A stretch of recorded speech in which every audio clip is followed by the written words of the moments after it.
think we're very obsessed with like sides in this culture. I don't know. We're very obsessed with having side dishes for everything. And I'm like, no, you can just eat the tacos. You can just eat the sandwiches. So those are examples of ones that don't need sides.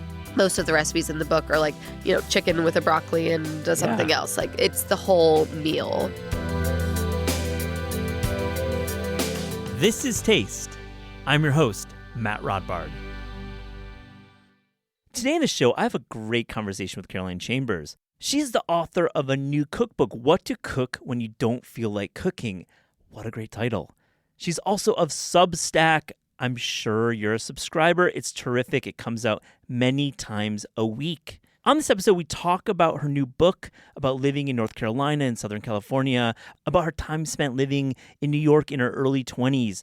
What a great conversation. I hope you enjoy it.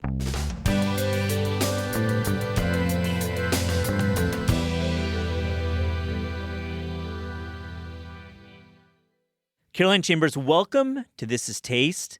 How are you? I'm so good. I'm so happy to be here. I'm already having so much fun. We could have been recording the past hour of our conversation, but we're just starting now, so everybody gets to tune in now. Listener, we were doing a little goss off mic. We were talking about some cookbook industry stuff. Spilling all the tea. All the tea, our floor. We got a flood in here. There's so much tea happening. There's tea everywhere. My socks are wet. We're having fun in here. Well, I love meeting you finally. We've never met before, but I've read your work, and I love your cookbook, so congratulations. Thank you. You've been so complimentary. I really appreciate that. I mean it. I call it like I see it, and I think it's a terrific book. It's a lot of real skill in there. And really, the title makes me feel what to cook when you don't feel like cooking. Obviously, that's most of us. Yes, it's literally everyone. Even people who love to cook often don't feel like cooking. And I would say you and I love to cook. We're cookbook authors. We talk about food all the time. But there are still so many times when we just cannot. And this is for those times. It's exactly for those times. And it just is well laid out. We'll get to a lot of the recipes. I've super dug into it. But first, you lived in New York for years. Yes. And you're back in the city. And it's summer. And tell me, where are you eating? Where are you dining out right now? Okay, so yesterday was the hottest day of summer on record to date. It was the hottest July 9th, I guess, on record so far. And so I truly was so hot the entire day that I couldn't even think about food, which was so depressing because I now live in Carmel Valley, California, which, although beautiful, simply the food ain't it in Carmel. I have thoughts. Yeah. I was there in January. Do you completely agree with me? Oh my gosh. It's weird. Wow. Lots of we were in Monterey. We went to some spots. Carmel went to some spots. I know exactly where you went. I mean, I love driving around Pebble. Yeah, it's gorgeous. It's gorgeous. The hiking, the views, everything is right about Monterey except for the food. And mind you, we've got some spots. We have 5 great spots, but 5 great spots. Give me a break. Yeah. You move from New York and all of a sudden you have 5 spots and none of those are up in the valley. It sounds like you didn't choose to live there. Well, that's interesting. I love living there. Let me say, I love living there. I definitely live there because my husband's career brought us there. Right. So he has a cannabis situation in Castroville, California. Yeah. And so we wound up in Carmel. And Carmel, it rocks. I love living there. I hike every day. I go to the pool every day. Life is good. Don't get me wrong, but the food scene sucks. So I get here yesterday. I'm so excited for New York food. Every time I come here, I am my days are scheduled around what I'm going to eat. One thing that I love eating, because I shop around, Soho in the summertime with the tourists and the heat, what was I thinking? But I'm about to go on book tour, so I needed to shop. Yeah. And so I was in Soho, and something that I love getting a fast lunch is Hampton chutney. The what are they called? It's not Soka wraps, but help me. Have you ever been to Hampton chutney? I've not been there, so I'm not familiar with it. So is it a flatbread, a naan that's wrapped? It's not a flatbread. Okay. It's one of those chickpea wrappy things. Oh, it's a dosa. A dosa. Yeah. Jeez, God, my no, brain. it's all good. All good. It's a dosa, and they're filled with the most delicious. So there's this one with corn and arugula and tomatoes and cheese. And I think there's a meat in there, but I honestly can't even remember because I didn't get it because I was too hot. Yeah. But that's what I was looking forward to all day yesterday for lunch. And then I was like, get away from me, anything that will make my body hotter. Yeah. But they have all these chutneys So delicious. that you order with them. Yeah. There's like a peanut chutney that I've riffed on my newsletter. Cilantro chutney, all the chutneys. And it's you roll it up, you dip it, you tear it. So you had the dosa. I love this. Take so me back to when you were living here. What were some of your spots?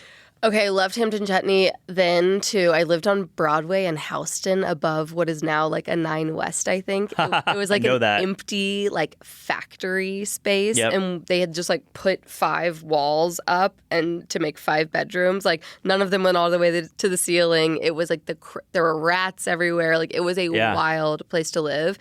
And back then, there was a Dean and DeLuca caddy corner. You remember that Dean and DeLuca on Broadway? That's the original Dean and DeLuca, the iconic location. And my roommates and I were so broke. We were all like, in our lower 20s working PR marketing jobs, making such an abysmal amount of money. And we would go to Dean and DeLuca and like spend our entire paycheck. Yeah. And we would just get like all the most delicious things. We loved Grey Dog back then. Totally. But like, I think the thing about New York is just that everything, you can get anything in a matter of minutes. You can get that's just what I miss so much. So you were like vibing Soho. Oh, well, yeah, we were real Soho rats then, which is funny because we were so poor. And so you say like I lived in Soho, and it's like it's not what you. It's a different era. This is a different era, I believe, that you're talking about. I moved here in 2002, and it feels like it's in that zone for that decade. Yeah, it was 2010. Yeah, 10. Mm-hmm. In that decade, you could definitely live in Soho for less than you'd think, especially now, 15 years later. I can't even imagine what that place. I'm sure it's been completely renovated into some gorgeous place now. But last night, I finally gained an appetite after like sweating my entire body weight out, and I went to Via Carota. Yeah. And I got an instant table or a seat at the bar, and I ordered the salad, and I ordered cacio e pepe, and I was like so happy. Were you rolling solo? Yes. Oh my God, you had a solo day of 3 young children back in California. And you was. I called my husband on the way. He was like, so who's dinner with tonight? Thinking I'd have it with my editor or my agent or something. I was like, I just didn't make plans. I'm alone. And he was so like, good. You're going out to dinner alone in New York City. I hear this kid's like screaming in the background. It's like plates are crashing. And then tonight I'm going to Chouquette. Oh, you have some good spots in mind. Yeah. So I'd love to hear about your New York, especially having lived here. Let's talk about Substack. Okay. Let's talk about it. You have incredible skill. I feel like there's fluency and intimacy and consistency. I'm using a lot of Y's here. I think that's why you have such a large following that we kind of get into your world. Tell me, when you launched it, what was the goal? Yeah. Okay. So we're in December 2020 when I launched it. But What to Cook When You Don't Feel Like Cooking was first a cookbook concept. So I wrote Just Married, and it published in 2017. It was with Chronicle Books. Great book about like newlywed recipes to cook together with your spouse. It came out in 2017. And then I had my first son, Mattis, in 2019. And the way that I cook had changed so much between those recipes and how I was cooking now. All of a sudden, I, a person who loves food, like didn't feel like cooking. I was exhausted. I was working full time. My husband was working full time. We had this newborn, like screaming at us all the time. I didn't feel like cooking a lot. So I came up with What to Cook When You Don't Feel Like Cooking as a cookbook concept. And I pitched it as a cookbook to Chronicle, who had right of first refusal on my first book, after my first book. And then to everyone, I'm sure Penguin Random House got one. Everybody got this pitch, and everybody said no because in 2 years, the cookbook landscape had changed so much that I couldn't get a cookbook deal without having like a huge baked-in audience. So all of a sudden, publishers wanted you to have like totally your own platform to launch your own book, right? Did you see that shift happen? We did. It was part of the industry, acquisition strategy. I mean, it's smart, but it sucks. It sucks when you don't have the platform and you're trying to build your platform. Yes. I think it lights a fire, under potential authors, and clearly the fire was lit under you. The fire was lit. Because what happened subsequently is remarkable, how big your audience became and how it grew. So I basically took that rejection and I stewed on it for a while, and then 2020 happened, and I was a freelance recipe developer at the time. 2020 happened, all my jobs went away. Nobody knew how to market food, how to talk about food in a global pandemic. So I took that you don't have a platform, you don't have an Instagram audience, you got to grow this to have a book. And I finally was like, okay, this is my moment. Like, I don't have any other work to work on. Like, I'm just going to crank. And I started just like cranking on Instagram, publishing a new recipe, video, photos. This is when photos were still working on Instagram. Every single day, new stuff. I started doing Zoom cooking classes. My Zoom cooking classes, I started like a subscription Zoom cooking class So thing. cool. And it was so fun. It was called Kitchen Table. And we had this like crew of like, I think I had 500 subscribers. So they were paying like $30 a month to come to a weekly cooking class. Or you could pay $30 just for one. So it was like, people would drop in, but it was a good deal to subscribe. Wow, this wasn't economy, baby. This wasn't like growth hacky either. You weren't doing anything like like paid acquisition. You were like growing this, which is remarkable. But I was cranking. Right, it's about the cranking That content. Like, that's what I think people are like. How do you grow an Instagram audience? Like, you don't like show up once a day and post. You're like there. You're on stories. You're there all day, every day. I think the reason for my growth is that I like didn't just show, here's what I'm cooking, like here's dinner. I was like, my kids are insane, like here's how I'm still getting dinner on the table. Oh, they just broke that vase. Okay, we can do it anyway. I was showing like the whole deal, and people were like, oh, her life's a shit show too. Like, I relate to that. Like, her life's a shit show, my life's a shit show. She doesn't feel like cooking, but she's still cooking. Here's what she's cooking. I can cook that. And so it just became like a whole like ecosystem of like not just the food, but also like the motherhood. You spoke to a marriage. wide audience. There's like a Venn diagram. You're from North Carolina. You're Tar Heel. Like, there's like a lot of that happening. So you're speaking to the community of the Southeast, the East Coast, Midwest. Yes. There's also 3 young children at home, which is also, so there's like a merging of communities who I think probably have been quite underserved by food media, quote unquote. Yes. And you were able to capture this needed audience through obviously ambition, through cranking, and through putting out great shit, which I think is what you do. I think that what you just said, though, is so right. A lot of food media right now it's awesome.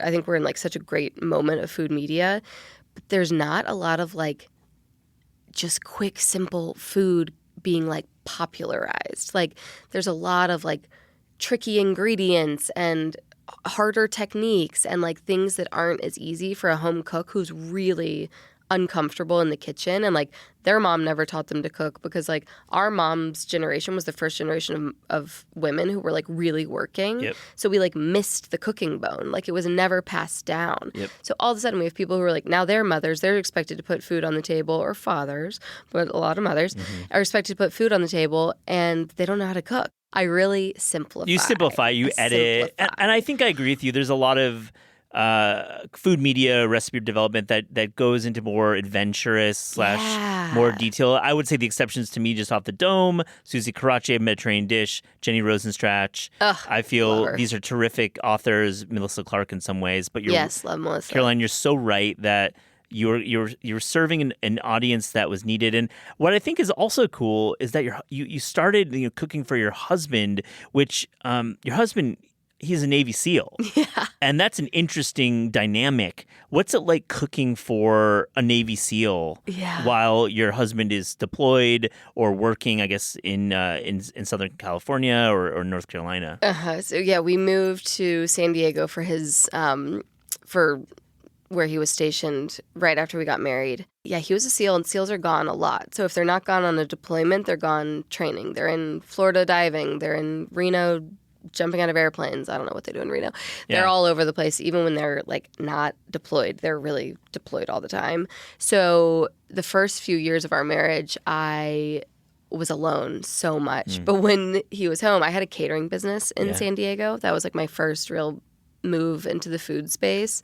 I had a catering business called Cucina Coronado, not Italian, not sure where that name came from. It sounded right. Yeah, Barefoot Contessa Yeah, exactly. Why not? 100%. I was like, what would Ina do? She would call it this probably. And so when he was home, he was like my sous chef, my bus boy. He was everything. So like his time off of the military, he was just like slinging, chafing dishes all over San Diego. But yeah, when he was a SEAL, he's out of the service now, but when he was in, cooking for him was definitely like a very high protein situation. I definitely learned a lot about like nutrition and how to feed a body that is cranking out like 5,000 calories a day. Yeah, that's effort. amazing. Yeah. So when you're cooking for him and you're thinking about high protein, and I think some of our listeners would love to get your take, how are you getting these calories via lean proteins and doing it in a way that kind of like he's an athlete, obviously, more than an athlete, he's a soldier. Yeah. And I feel like it'd be great to hear some dishes that you cooked with him just for our audience. Oh my gosh, there's a lot of great high protein dishes in this book, but the peanutty Brussels are something that we've been making. It's like a peanutty pork and Brussels. It's basically just ground pork and Brussels sprouts plus a lot of like seasonings and saucy things. And that's a good example of like you're basically filling your plate with half meat, half vegetables, and it's like so filling and nutritious, but it doesn't feel like you're eating a chicken breast and a plate of, roasted Brussels sprouts. It's like you're still having lean meat, lean ground pork, and Brussels sprouts, but you're doing it in a way that's like really sexy and saucy. It's like a hash. And delicious. Yeah, it's like a hash. But what's sauciness? Peanut butter, soy, these basic pantry ingredients that just make peanut butter, soy sauce, rice vinegar. It's like a basic peanut sauce, but like together. I mean, people who don't like Brussels, my dad is like a very classic 1950s man. Like he thinks the Brussels sprouts are like the grossest thing ever because his mom used to boil them. Oh, they were also. Why did they do that? They were boiling them. They also were a different agricultural product. They were actually, they tasted worse then. They've been able to breed better flavors, less. Are you serious? Yes, totally. I can't wait to tell him this. I'm going to call him right after this. Less stinkiness. They've been able to, like GMOs have gone to work, which is a controversial topic, but we've actually been able to breed them to be better and crossbreed them to be... Okay, well, that was the most fun fact I've ever heard. Thank you. Trying to bring some knowledge. He ate...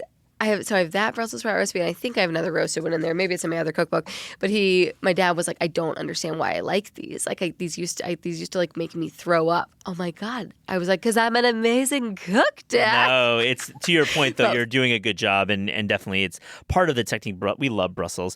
Another recipe I really love is your everything spiced tuna. I've never seen that combination using. Tell me about this one. So instead of the classic like steakhouse sesame seed crusted tuna that you quickly sear on each side, and then you're serving with like a wasabi sauce like artfully painted on the plate, Yeah. This is you use everything bagel seasoning. And so everything bagel seasoning, it had kind of like a basic B ingredient moment that everyone, like, I don't know, all of a sudden everyone was using it and people were sort of like making fun of people for overusing it.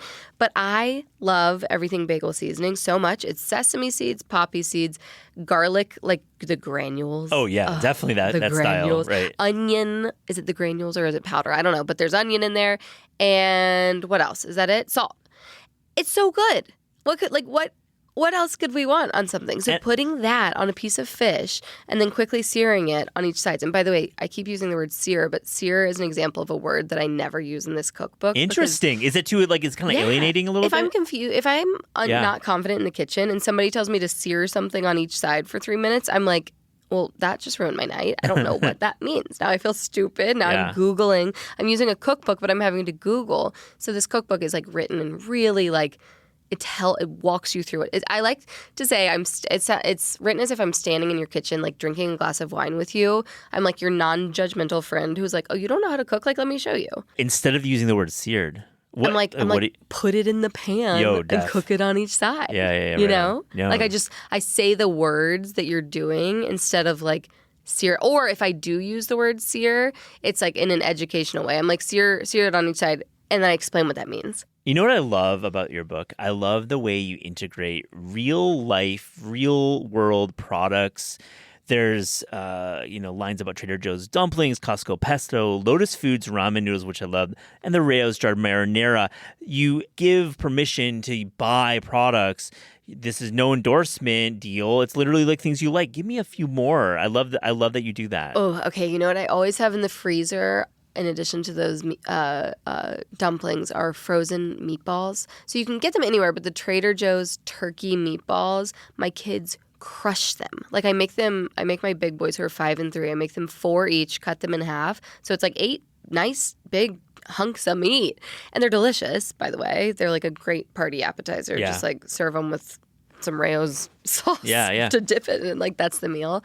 So I serve them 4 of those, and they always want more. And the baby loves them. I have a 1-year-old too. He crushes them. So those are always in the freezer. I also keep, and this is like kind of sad because like I'm in Carmel Valley, which is like the agricultural center of the world, but I keep frozen broccoli florets in the freezer because same thing. I can dump the meatballs and the broccoli into a pan, like heat them up. Caroline, for straight talk. It's better to use frozens many times. Vegetables, it's fresher. It's easy. I know. It's sometimes like you get fresh produce and it doesn't look great. And it doesn't look great, or like, I mean, there's freaking bugs all over it. There's bugs, And when I don't feel like cooking, I certainly don't feel like scraping the tiny little bugs off my broccoli florets. Yeah, frozen brock and meatballs from the freezer. Yeah. This is all straight talk. I'm super down with this. One thing also that spoke to me, King's Hawaii rolls, using the entire bag for a recipe. I just actually did this myself. Yes. I did a kimchi, green apple, Kim and brie grilled cheese with it. Oh. On the rolls. Let's go. Let's go. That's from my first book, Koreatown. Shout out to that. But for you. Wait. Okay, in the book, is it made with King's Hawaiian rolls? Caroline, yes, we called for King's, which is a great brand. So good. And I love how in your book you're calling for using the full bag in many different ways. Yes. Give us some examples. One of my things in the book is also like trying to use the full ingredient when it's something that's going to go bad. So like if it's a 1 pound bag of carrots, like I'm going to try to get you to use the whole bag. I mean, obviously there's places where you just have to use a carrot, whatever, but I really try to do that because these people who don't feel like cooking, like it's just going to go bad in their fridge. And then that's a bummer. I think it's a bummer and you feel shitty about it and you're like, well, that was unproductive. There's 3 King's Hawaiian roll recipes in the book, and I basically call for you to cut the entire like slab because they're connected, you know. Oh. The entire slab in half, like, you know, through the middle. So you have a top and a bottom. I have one that's like a ham and brie sandwich that's so good. It gets heated up. I think there's like a little butter on top. So delicious. And there's a chicken parm one that's like you make this like giant chicken cutlet thing and you bake it. It's like ground chicken with tons of spices and you bake the whole thing. You slap it right on top of there. And then there's a giant burger one and it has chips on it. So it's like a crunchy burger. You know, like, so you're doing like the 12 rolls at once. All 12 rolls at once. That's my style too. Yes, you got to. And then you throw that giant patty on there, or you throw all the ham on there, and then you slice them up afterwards. At the end. It's a great the middle. call. You know what? This is like, I think all those are hot sandwiches in the book, but I love to do them cold. If you're going to the lake, the beach, the pool, you like do that. You throw in your cold cuts, your cheese, your mayo. Like just make a basic sandwich. You don't have to fancy it up. But I like to do just like, you know, ham, some apple slices, cheddar, maybe some fig jam if I'm feeling Love crazy. that. That's some mustard. That's like low-key fancy. I'm saying. Fig jam's good. It just makes everything taste so good. And then you slice them up, and then you put them back on that white tray that comes in, you know? And then you shove them back in the bag, twist tie it up, throw it in your cooler. The bag is also the carrying case. The bag it's is the genius. vessel. I got to ask you, you're done with the pickles. You've got the brine. What is the brine doing for chicken thighs? I see you found the grilled pickle chicken sandwiches. This is one of my... 10 recipes from the book are from the newsletter, from What to Cook the newsletter. And they're like the cult classics. My community voted on which ones should go. It was really fun. Should go into the book. And pickle chicken sandwiches were like, have to. So you finish the jar of pickles. In my house, it's bread and butter pickles because they reign supreme. For sure. But in your house, it can be dill pickles. And you finish the jar of bread and butter pickles. And you do not throw away that brine. The brine is vinegar, it's spices, it's sugar. It's so delicious. It's literally a marinade. So you just pour it over, or if you're being really crazy and you feel like having a science experiment looking situation, like sort of Frankensteinian in your fridge, you put the chicken into the jar. Oh, I love that. That's what I'm thinking the whole time. Well, you're a New Yorker, but do you ever, Bubby's makes the best bread and butter pickles. And they have a Costco jar that's like, it's like the size of your forearm. And afterwards, you shove the chicken straight into the jar. Oh my, it looks so foul, but it's so good. So it basically like breaks down the chicken, makes it more tender. You can't do it for too long. Right, because it will break down. If you do it overnight, it's too long. Yeah. It'll make it, and every now and then, your dinner plans change, whatever. Just pull it out of the marinade. Right, it's okay. Right. People are always like, what do I do? Yeah. My chicken's Pull it out. Pull it out, sit it on a plate. But it breaks it down. It makes it really tender and delicious. So we're using thighs here. If you're a breast person, do your thing. But I use thighs, and then we grill them, and that sugar in the bread and butter marinade makes it so that you get the most incredible, perfect grill marks. Like out of a magazine, Martha Stewart living, like grill marks on that chicken, and then you throw it on a sandwich, and it's just, oh, I love that. And what's the condiment good. On the sandwich? What are you doing with the condiment? Well, you can do a lot of things. I basically just throw pickles on, but my best friend was recently in town, and she loves like a chicken sandwich with American cheese on it. I love that. I was like, I don't hate this one bit. She like grew up eating it by the pool. I love that. It was combination. so good. There was a Japanese sandwich shop that I used to go to by Union Square that did the same thing. I love American cheese and grilled chicken. American cheese, like what could be better? Yo, I agree. I think it's a good cheese choice. So good. Oh my God, we can go over so many recipes. Near the end, you have two. This is funny. I loved getting to this because I was like, oh God, you are seen. What did I do? You have these two slim chapters, and you call them the obligatory greens and obligatory sweets. I feel like, Caroline, this is a mission statement to say, okay, this is a cookbook, so I gotta do greens and I gotta do dessert, but you aren't really going hard at those two categories. What's going on here? Okay, so each recipe in the book is supposed to be a complete meal. Like when you're going to the lake for dinner with your friends, you're packing those King's Hawaiian roll sandwiches. Like you don't need sides. Just bring the sandwiches. I think we're very obsessed with like sides in this culture. I don't know. We're very obsessed with having side dishes for everything. And I'm like, no, you can just eat the tacos. You can just eat the sandwiches. So those are examples of ones that don't need sides. But there's also like most of the recipes in the book are like, chicken with a broccoli and something else. Like it's the whole meal, and it takes, whatever amount of time I said. It's the protein plus your sides. So some of those I recognize the people, because I'm one of them. Like I am an obligatory greens person. Like I like to have a little green something. You have to have them. You gotta have But it. you're saying like you don't need to have like a million side dishes with like 3 different green preparations. Just for certain.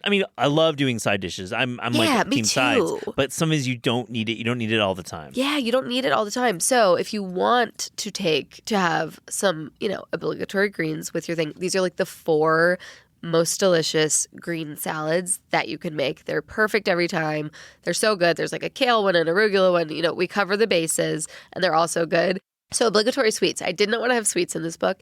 And as I was writing, I was really keeping my audience like in the loop, my What to Cook When You Don't Feel Like Cooking Substack community in the loop.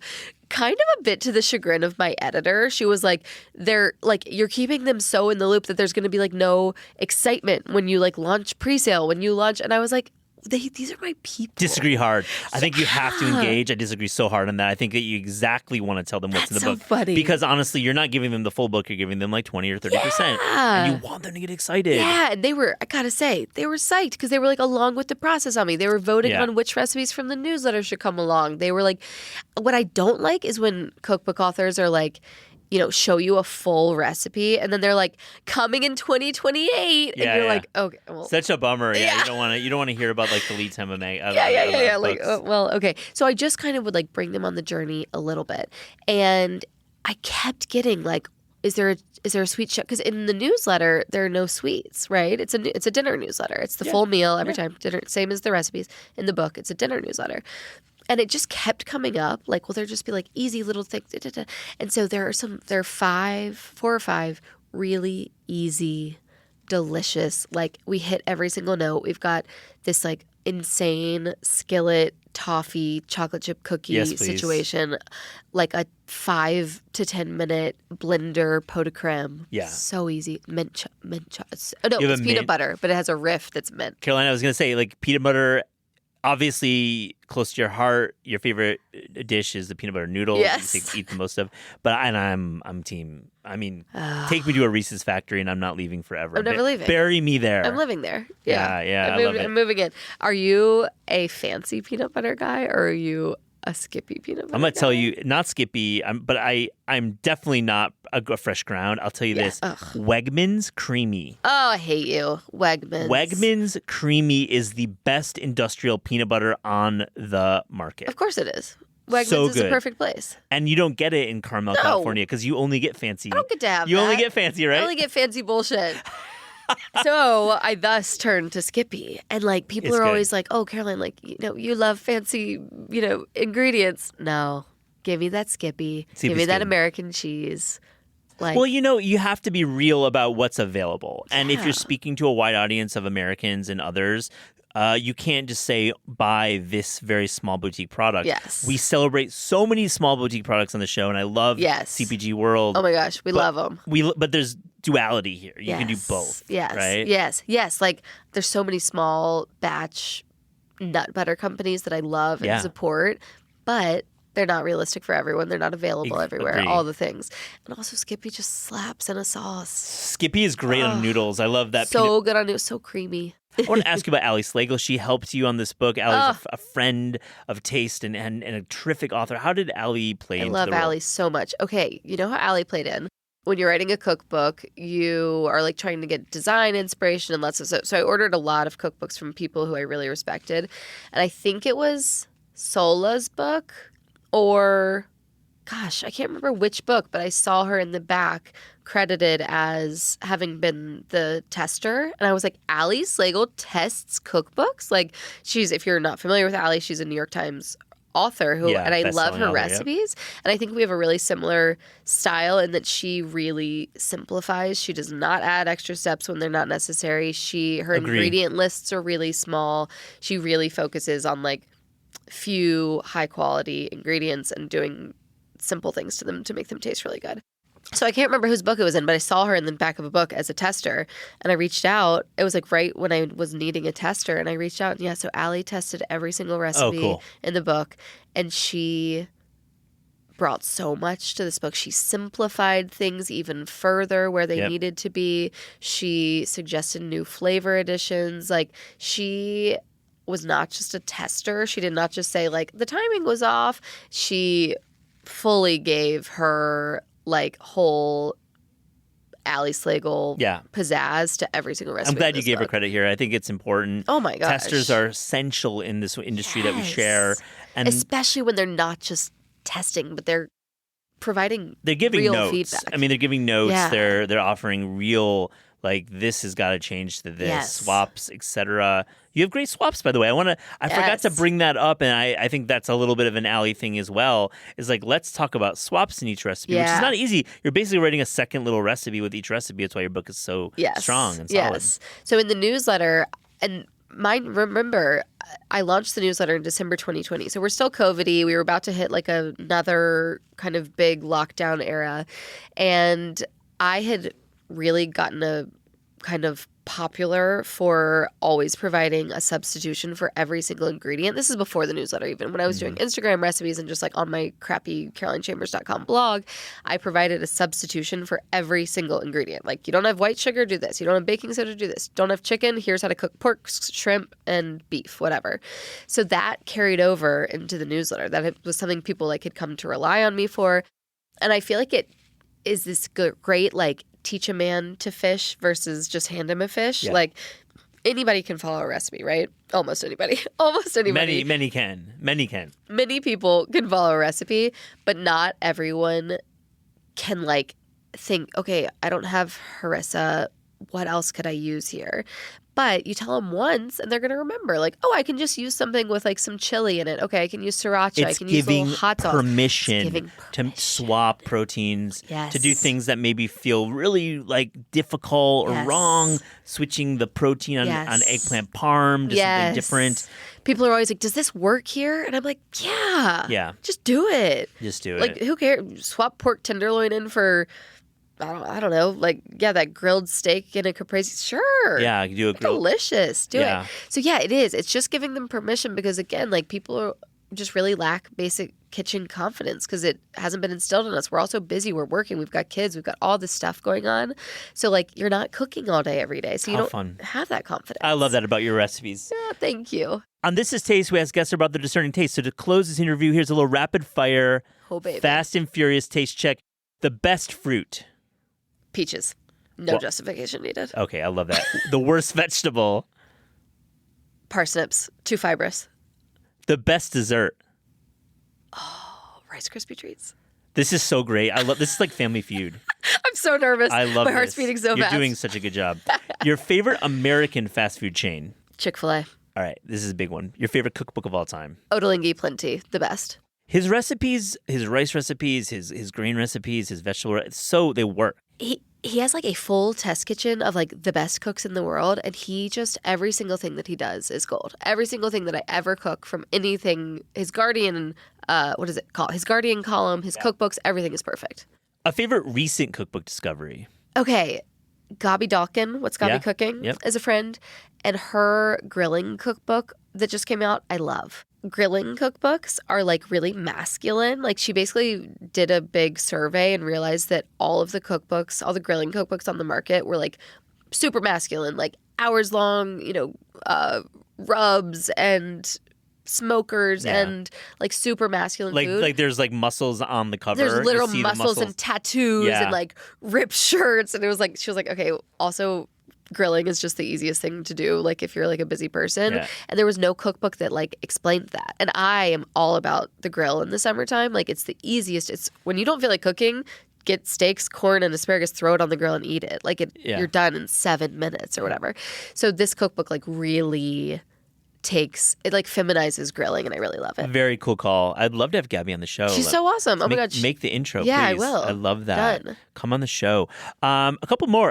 A favorite city outside America to visit for food. Okay, Cabo. Fair. Not rogue. There are no wrong answers in this. There's in no this, wrong in this taste answers. test. We for real. Like Cabo, I've been there. It's great. I live in California. Cabo's like our quick, skip down. There are so many great restaurants right now, but also just like you go in the tacos. I was gonna say like Sayulita or something. Oh, which is a little God. cooler. Oh, I love Sayulita. But That it's is a great Cabo. town. I like the food in Cabo better. They've got the fancy. They've got the not fancy. Yeah. Ugh, like your poolside tacos are like the best taco you've ever Oh, there's had. great food in Cabo. And like I'm a margarita person. Oh, like that's my drink. Yeah. So it's got to be Cabo. Mexico is amazing. Ugh, Mexico rocks. a beautiful place to visit. A cuisine you would like to learn more about. Okay, Julia and Julia is like my comfort movie. Yeah. You know the film. Okay, it's my comfort movie, and I was watching it recently, and when Julia Childs, played by Meryl Streep, is like in the throes of this French cooking, and she's like learning so much, and it's so many techniques and like so technical. And I was like, I should like learn more about French food. Like it's such the basis of so many of our cooking techniques. And so I've got like the, Americanized or whatever technique out of it. But I'd love to learn like some elaborate, like true French. Beef bourguignon. Do a Yeah. cassoulet. A cassoulet. Cassoulet. Like I've got a cassoulet like kind of quick riff that's on the newsletter that's really popular, but like I've never done the full like hours long thing. Boudin Noir. Oh my Do God. it. You mentioned how you have your own Jeffrey in your life. I feel we can't let this interview go without just mentioning Ina, because it seems Ina is an influence of yours. Such a huge influence.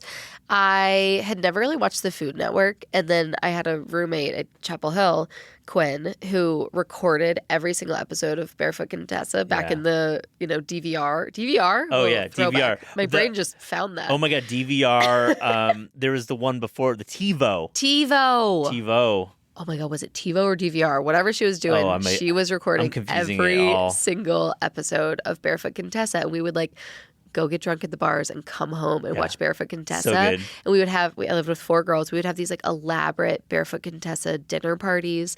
The first thing I ever cooked for my husband when we were still in college was Barefoot Contessa, Ina, this like corn and pepper dish with tuna on top. And it's actually, there's a a riff on it in this book called like First Date Shrimp or something. How fun is that? So yeah, I adore Ina. I everything. She's the coolest. Her memoir is out this fall. I can't wait. It's great. Last one, your favorite sandwich? Okay, easy answer. Merritt's in Chapel Hill is this like side of the wall country store, and the only thing they make is BLTs, and you can get it with pimento cheese or you can get it without pimento cheese. Stop! I've never heard that. And you can get a single, a double, or a triple. The triple is so fun because it's gigantic, but it's impossible to eat. So what you get is you get the single with pimento cheese, and it's like freakishly good the next day. How do I know? Because I got an extra one and ate it on an airplane the next day. Last time I was in Chapel Hill. It's like just the most perfect sandwich. And mind you, I was there in March, so the tomatoes were bad, and it was still the It still works out. Ugh. This idea of pimento and tomato with a little bit of bacon on what kind of bread are we talking? Like a soft sourdough though. Yeah. So like a sliced sourdough. Yeah, like sandwich bread. Yeah, sandwich bread. Sandwich sourdough. No, insane. I think I'm going to do a newsletter of it this summer because when I posted it, it like sort of like got a lot of likes, and I was like, okay, I need to like I love it. steal this. Caroline Chambers, thank you so much for joining This Is Taste. How fun. This is so fun. This is Taste is hosted by Eliza Abarbanel and me, Matt Rodbard. The show is produced by Shalia Harris and Pat Stango and edited by Clayton Gumbert. Theme music by Steve Rydell. Visit Taste online at tastecooking.com and make sure to subscribe to our newsletter for updates on all cool things that are happening.